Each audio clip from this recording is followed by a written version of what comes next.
for City Beat, your source for all the latest news on the City of Thompson. Only on 102.9 CHTM, your radio station. I'm Molly Gibson Kirby, and this is City Beat. Today, I'm joined by Deputy Mayor Dennis Fenske to talk about all things Thompson. If you have any questions, call into 677-8181 or email CHTM@arcticradio.ca. Welcome, Dennis. How are you doing today? Hi, Molly. Very well, thank you. That's good. Well, to get started, let's talk about what's been going on this past week. Do you want to give us an update?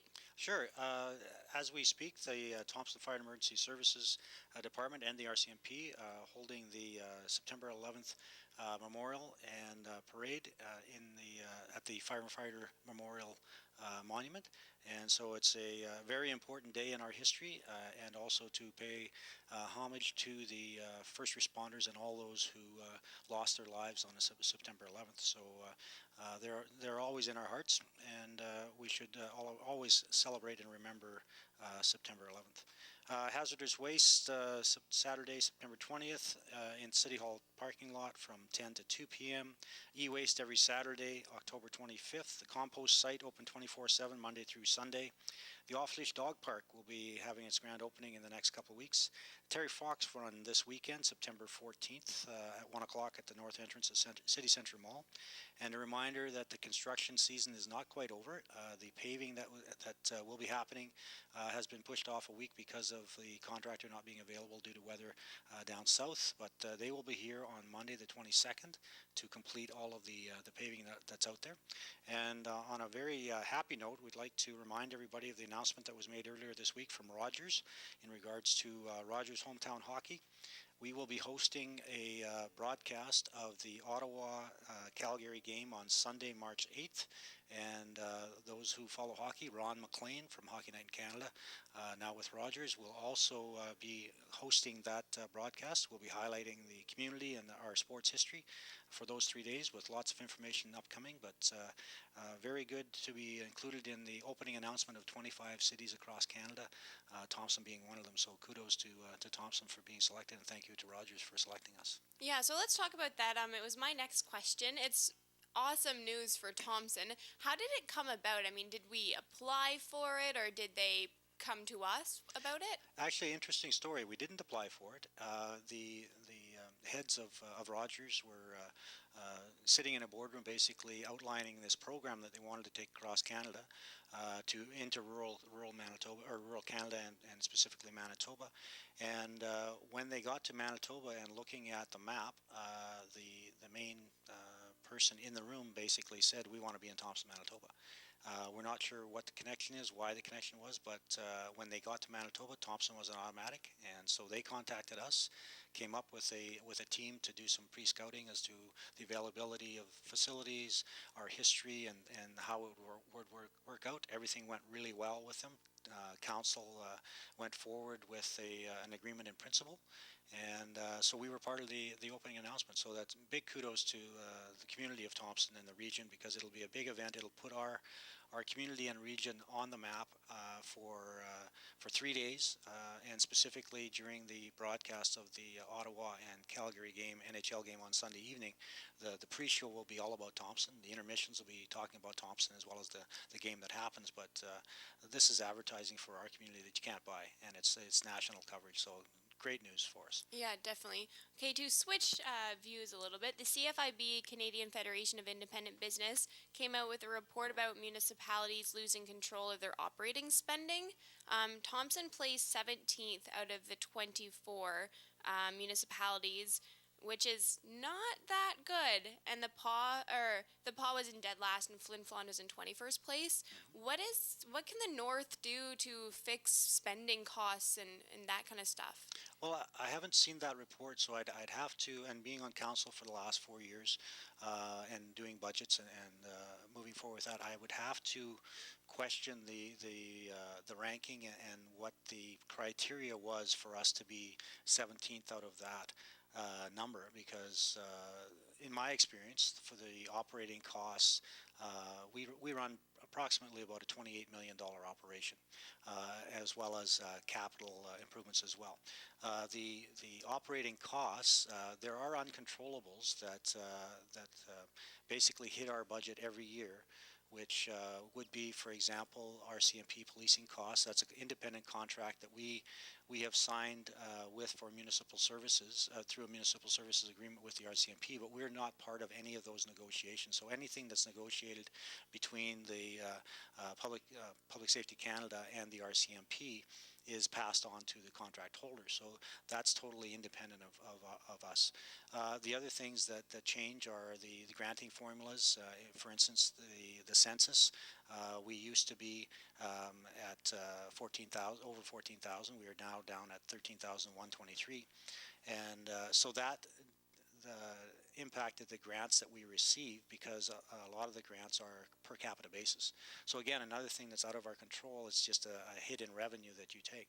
So I would say that the current council and the previous council has done a decent job in controlling our costs where we can. And so I would really have to question the evaluation process and the criteria that was used in making those statements.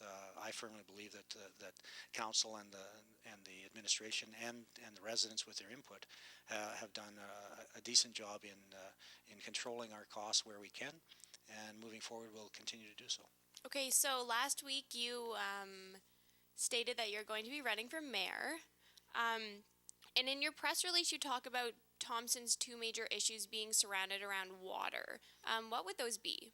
Yeah, and basically this is no news. It shouldn't be any new news to anybody.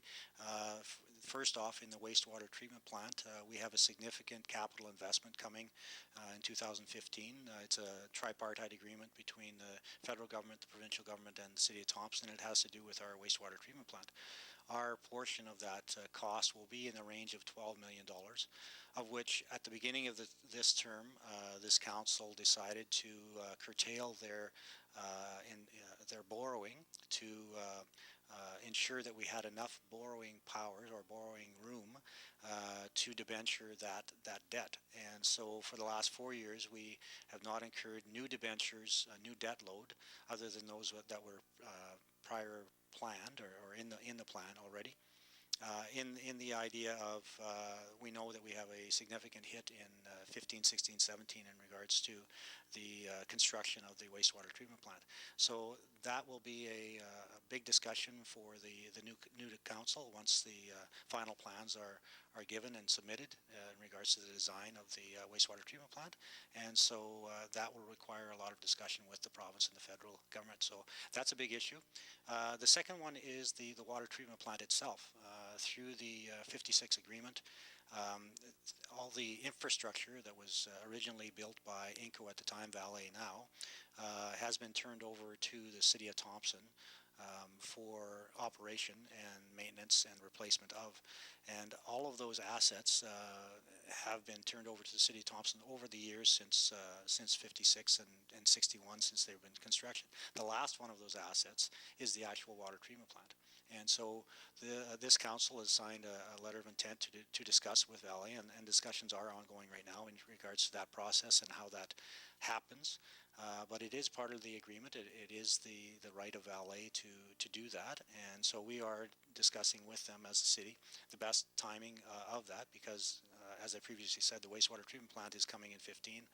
And so we'll have to look at that in regards to the operation of the water treatment plant by the City of Thompson. So it's, all I can say is that there's ongoing discussions, and we'll work hard and diligently in trying to get the best deal and the lowest impact on the ratepayers for Thompson. Okay, so with talking about you running for mayor, why should people vote for you, and what do you think with your experience on council now will benefit you while running for mayor?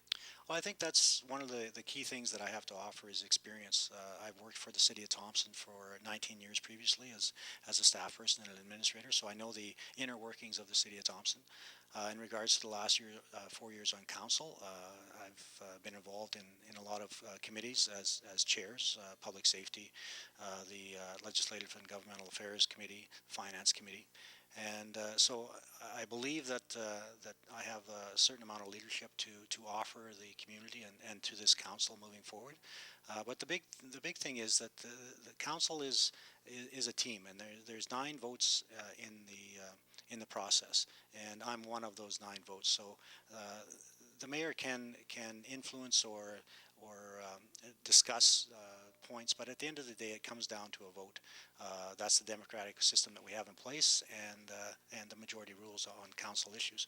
So for my role as a potential mayor, and one I've played as a councillor, is to basically come to consensus, and once a consensus is reached, the decision is made, then you support the decision of council moving forward. Okay, so Communities in Bloom got a report back for Thompson. How did that go?